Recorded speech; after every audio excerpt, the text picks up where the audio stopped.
L'homme pieux brûlé par ses paroles, la nuit où son âme s'est fracturée. Il était un homme admiré dans tout le village. Chaque jour, il venait à la mosquée, priant avec ferveur, le visage baigné de lumière.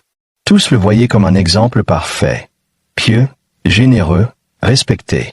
Mais personne ne savait ce qui se cachait dans son cœur. Ce que cet homme a vécu, personne ne voudrait le vivre. Et pourtant, il pensait être un bon croyant. Car derrière cette façade d'innocence se trouvait un poison invisible. Chaque jour, ses lèvres prononçaient des paroles cruelles, médisances, paroles qui déchiraient des âmes. Il souriait, mais dans son esprit résonnaient des mots de haine qu'il croyait insignifiants. Ces mots étaient des flèches empoisonnées, qu'il lançait sans jamais voir la douleur qu'ils causaient. Mais ces paroles n'étaient pas sans conséquence. Elles creusaient des blessures invisibles, silencieuses, qui rongeaient lentement ceux qui l'attaquaient. Comme un feu couvant sous la cendre, elles dévoraient la paix, la joie, la confiance. Et ce feu, il le portait aussi en lui, sans le savoir. Puis la maladie arriva, sournoise, implacable. Son corps autrefois fort s'affaiblit, et la peur de la mort s'installa. La nuit, il se réveillait en sueur, le cœur battant à tout rompre. Il savait que ses jours étaient comptés, et une angoisse nouvelle le rongeait de l'intérieur.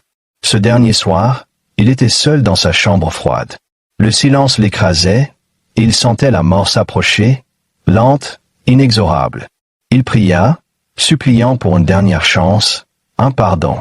Mais ses prières étaient chargées de peur, non de sincérité. Puis soudain, la fin. Le souffle s'arrêta, et son âme quitta ce monde. Mais au lieu de la paix qu'il espérait, il se réveilla dans une obscurité glaciale. Un silence pesant l'enveloppait, un vide infini et cruel. Dans cette nuit sans fin, des visages apparurent. Ceux qui l'avaient blessé, humilié, trahi. Leurs yeux étaient pleins de douleur et de tristesse. Leurs voix, des murmures devenus hurlements, lui résonnaient dans la tête. Chaque parole qu'il avait prononcée devenait une flamme invisible. Ces flammes brûlaient sa gorge, déchiraient sa langue, lacéraient son cœur. Il voulait crier, mais le feu consumait sa voix. Il voulait fuir, mais ses chaînes étaient ses propres péchés. La douleur n'était pas que physique. Chaque souvenir d'une parole blessante se transformait en un coup de poignard dans son âme. Son esprit hurlait, mais la nuit était éternelle, et l'enfer silencieux. Il comprenait l'ampleur de sa faute, mais le temps était passé. Sa peau se fendit sous l'effet des flammes invisibles. Les brûlures semblaient remonter jusqu'à son âme, la déchirer. Il tombait à genoux, suppliant la miséricorde, pleurant des larmes brûlantes. Mais personne ne vint. Il implora Allah, avec tout le reste de vie qui lui restait. Il pleura, raconta ses erreurs, ses regrets. Mais le silence fut son seul écho. Il était seul face à ses péchés, son cœur brisé en 1000 morceaux. Puis il comprit la vérité cruelle. Rien ne peut être caché devant Allah. Tout ce que l'on prononce, tout ce que l'on fait dans l'ombre, sera révélé. Et ce jour-là, il était trop tard pour lui, mais jamais pour ceux qui écoutaient encore.